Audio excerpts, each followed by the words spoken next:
Hello everyone, this is knowledge topper और आज की वीडियो में हम डिस्कस करने वाले हैं ऑडिटिंग के हवाले से जिसमें आज हम बात करने वाले हैं जी सर्कमस्टांसेस कौन सी होती हैं कि जबकि मॉडिफिकेशन रिक्वायर्ड होता है ऑडिटर ओपिनियन के अंदर। ठीक है ना, modification to the audit report basically आज हम पढ़ने वाले हैं। तो इसके अंदर ऑडिटर अपने जो है वो ओपिनियंस देता है। डिफरेंट सिचुएशंस होती हैं, डिफरेंट आप कह सकते हैं मटेरियलिटी के लिहाज से, ऑडिट एविडेंस के लिहाज से।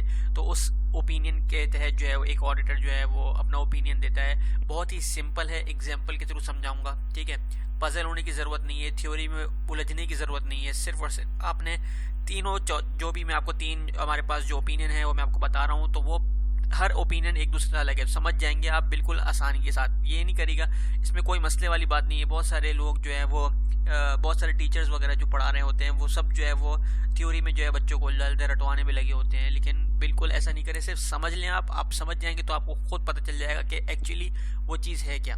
ठीक है जी, तो सबसे पहले स्टार्ट कर रहे हैं कि कब कौन सी सर्कमस्टांसेस होती हैं कि जब ये मॉडिफिकेशन रिक्वायर्ड होता है ऑडिटर ओपिनियन का। ठीक है, तो छोटा सा स्टार्टिंग का जो पार्ट है अगर हम उसको पढ़ेंगे तो हमको एक ब्रीफ सा चीज़ नजर आ जाएगी। उसके बाद मैं आपको एग्जाम्पल के जरूर समझाता हूँ। ठीक है, तो यहाँ लिखा है जी the auditor shall modify the opinion in the auditor's report when the auditor concludes that based on the audit evidence obtained the financial statement as a whole are not free from material misstatement। यानी कि auditor अपने opinion को क्यों modified करेगा, दो चीज़ें होती हैं। ये तो ऑडिटर जो है वो ये कंक्लूड करेगा कि जो कि भाई उसने ऑडिट एविडेंस ऑब्टेन किया है, जैसे कोई मैनेजमेंट वगैरह है उससे उसने एविडेंस मांगा कि भाई मुझे ऑडिट एविडेंस हो ताकि मैं जो है वो उसमें चेक करूँ, छानबीन करूँ, एक इंडिपेंडेंट एग्जामिनेशन करूँ आपके फाइनेंशियल स्टेटमेंट का, ताकि मुझे पता चल सके कि भाई आपकी फाइनेंशियल स्टेटमेंट में गलतियाँ हैं कि नहीं। अगर कहीं गलतियाँ आ रही हैं तो मुझे एविडेंस से जो है वो क्लैरिटी मिल जाए कि हाँ भाई गलतियाँ नहीं है। दो चीज़ें होती हैं, एक तो ऑडिटर जो है वो अपना ऑडिट एविडेंस ऑब्टेन करता है और ये कंक्लूड करता है कि जो फाइनेंशियल स्टेटमेंट है किसी भी पर्टिकुलर कंपनी की वो भाई फ्री नहीं है मटेरियल मिस स्टेटमेंट, यानी उसके अंदर मौजूद है मटेरियल मिस स्टेटमेंट, बहुत सारी गलतियां जो इसमें मौजूद है। ठीक है जी, बहुत सारी हैं या कम है वो डिपेंड करता है, लेकिन मटेरियली मिस स्टेटेड है। सही है।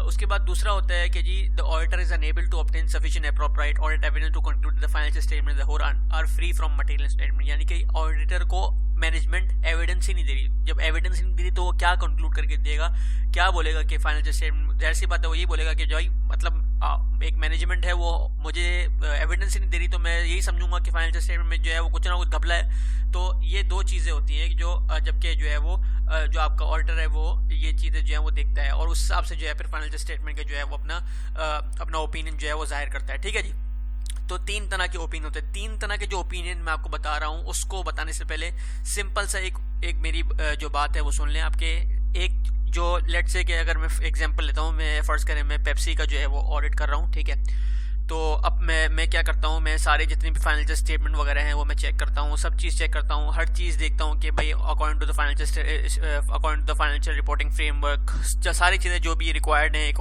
एक ऑडिटर को सब चीज़ चेक करनी, वो सब चीज़ें जो है वो बिल्कुल सही हैं। A to Z पूरी फाइनेंशियल स्टेटमेंट सही है, सब चीज़ जो है प्रॉपर है, हर चीज़ का ख्याल रखा गया है, सब चीज़ जो है बिल्कुल परफेक्ट है। तो मैं क्या करूँगा, मैं जो है वो अनक्वालिफाइड ओपिनियन जो है वो दे दूंगा, यानी कि हर चीज़ जो है वो ट्रू एंड फेयर व्यू जो है वो पेश कर रही है और बिल्कुल सही है। इनकी फाइनेंशियल स्टेटमेंट क्लीन चिट दे दी मैंने। ठीक है, ये तो एक आपको बता दिया कि एक अनक्वालिफाइड ओपिनियन मैं देता हूँ। ठीक है, जबकि सारी यानी कि 100% श्योर हूँ, सब चीज़ मैंने ली हुई है और बिल्कुल सही है हर चीज़, तो मैंने अनक्वालिफाइड ओपिनियन दिया। तो ये बात आपने जहन में रख ली है। ठीक है, अब होती क्या है जी, कहाँ पर मॉडिफिकेशन रिक्वायर्ड होता है, यानी कि कौन कौन से ऑडिट ओपिनियन होते हैं जहाँ पर मॉडिफिकेशन रिक्वायर्ड होता है। तो सबसे पहले हम बात करते हैं जी क्वालिफाइड ओपिनियन की। क्वालिफाइड ओपिनियन अभी हम पेप्सी के एग्जांपल ले रहे हैं तो मैं पेप्सी के एग्जांपल पे ही रुकूंगा। लेट से कि भाई यहाँ पर पहले इसको देखते हैं। The auditor shall express a qualified opinion when the auditor having obtain sufficient appropriate audit evidence concludes that misstatement individually और in aggregate are material but not pervasive to the financial statement. इस चीज़ को समझ ले, छोटी सी बात है। Pervasive को आप जो है भी भूल जाएं, परवेजिव का मतलब खाली इतना समझ ले कि बहुत सारी गलतियां। ठीक है, बहुत सारी गलतियां, इसका मतलब है यानी कि बहुत सारे एरर्स, परवेजिव का मतलब ये समझ लें। अभी इसको भूल जाएं, अभी सिर्फ और सिर्फ जो बता रहा हूँ उस पर फोकस करें कि जो ऑडिटर होता है वो लेट्स से कि 100% जो है वो उसने फाइनेंशियल स्टेटमेंट चेक करी और उसको मज़ा नहीं आया, वो कहता है यार 100% तो इसकी फाइनेंशियल स्टेटमेंट सही नहीं है। पेप्सी की ऑडिट कर रहे हैं कि यार 100% तो सही नहीं है फाइनेंशियल स्टेटमेंट, थोड़ी बहुत कहीं ना कहीं मसला, लेट्स से कि किसी भी एक पोर्शन में, एक छोटे से पोर्शन में कहीं मसला आ रहा है और वो मैनेजमेंट को बोलता है कि भाई मुझे एविडेंस दो, तो मैनेजमेंट बोलती है कि भाई हमारे पास कोई भी मसले मसाइल की वजह से उसके पास मैनेजमेंट जो है वो एविडेंस नहीं दे पाती। यानी कि अगर फर्ज करें आप 100% फाइनेंशियल स्टेटमेंट, 90% फाइनेंशियल स्टेटमेंट या 80% फाइनेंशियल स्टेटमेंट जो है बिल्कुल सही है, खाली 10 या 20% में जो है वो मसला है। अगर 10 या 20% में मसला है तो ऑडिटर जो है वो क्वालिफाइड ओपिनियन देगा, यानी कि ऑडिटर बोलेगा कि भाई सब चीज सही है, सिर्फ एक या दो जगह मसला है। तो यहाँ पर भी यही लिखा है कि जो ऑडिटर है, the auditor having obtain sufficient appropriate audit evidence, यानी कि ऑडिटर को सफिशिएंट एप्रोप्रिएट ऑडिट एविडेंस मिल रहा है और कंक्लूड क्या कर रहा है, दैट मिस स्टेटमेंट इंडिविजुअली और in aggregate are material. Are material का मतलब कि मटेरियली गलती है, थोड़ी बहुत मिस्टेक्स हैं बट नॉट परवेसिव। मैंने आपको क्या कहता है, परवेसिव का मतलब क्या था कि बहुत सारी गलतियां, बट नॉट, यानी कि बहुत सारी गलतियां नहीं है, एक दो जगह में मसला है टू द फाइनेंशियल स्टेटमेंट। तो ये आपने याद रख लेना है कि अगर 100% सही होगा तो हम अनक्वालिफाइड ओपिनियन देंगे, जबकि क्वालिफाइड ओपिनियन जब देंगे जब सिर्फ 10 या 20% जो है मसला होगा और 80% फाइनेंशियल स्टेटमेंट जो है बिल्कुल सही होंगी। तो यानी कि मुझे बिल्कुल मजा नहीं आ रहा, बस खाली एक दो जगह जो है वो मैं सेटिस्फाई नहीं हूँ, बाकी बिल्कुल सही है इसकी फाइनेंशियल स्टेटमेंट, ठीक है ना। तो हमने दो चीजें देख ली हैं अभी। अब तीसरी चीज जो है वो, अब तीसरी चीज देखते हैं कि तीसरी चीज है हमारे पास adverse opinion.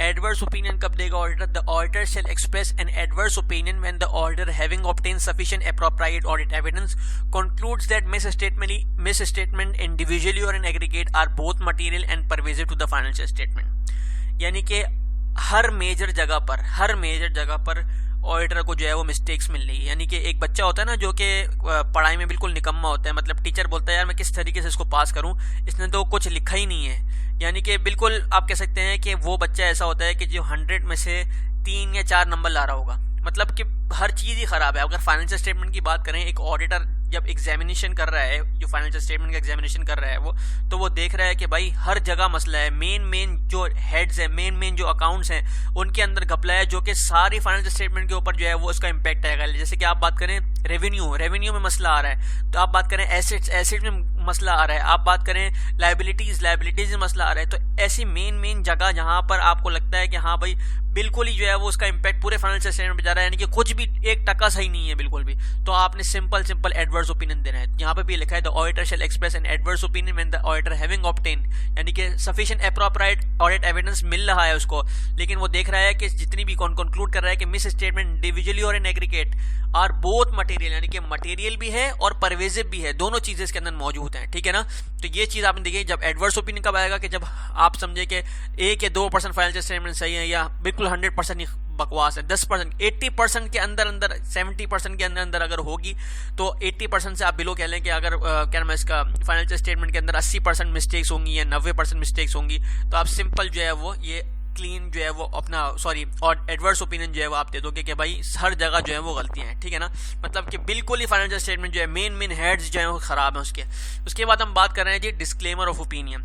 Disclaimer of opinion क्या है कि जी the auditor shall disclaim an opinion when the auditor is unable to obtain sufficient appropriate audit evidence on which to base the opinion, and the auditor concludes that the possible effects on the financial statement of undetected misstatement, if any, could be both material and pervasive।